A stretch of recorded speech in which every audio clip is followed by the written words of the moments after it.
Tu ești Călin Nacio? Tu gătești pe TikTok, nu? Da, și voiam să te întreb care este mâncarea ta preferată. Cred că un curry, pot să mănânc un curry oricând, absolut. Și dacă ți-l fac dietetic, Let's see how you can do that. dar știi că cel mai bun bucătar din Piatra Neamț? We'll see. Vreau să văd. Ok, bă, bine, hai că mă duc acum rapid și mă întorc, da?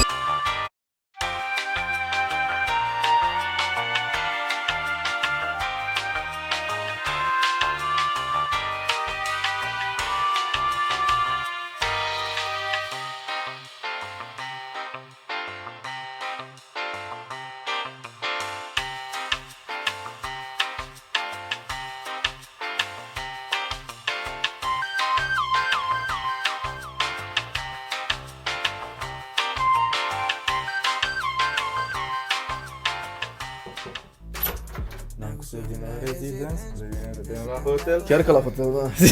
Ok, păi cam ăsta e curry-ul. Ok, looks the part, sincer. Deci vreau o notă pe bune, adică... Bă, nu știu dacă știi Sincer, chestia rău de asta tot. despre mine, dar eu mă ocup cu mâncare din când în când. Ok, Adică am văzut, Călin gătește... am gătit și prin restaurante la viața mea, which is very fun. This looks the part. Dar nu a Yeah. durat atât de mult. Bă, da, un curry nu trebuie să dureze mult. Și eu am momente în care îl fac în 45 de minute or something, but it's good. And it should be good. Dacă ai gust, ai câștigat. Let's see what this is saying. Băi, you know what? Ok, se vede că îți place. This is bomb. Gen, e super cinstit. Nothing had changed. Gen, îmi place că nu e neapărat ceva. Adică nu pot să spun că e un tikka masala sau un butter chicken, e doar un curry, which I fucking love. Pentru că uneori n-ai toate ingredientele.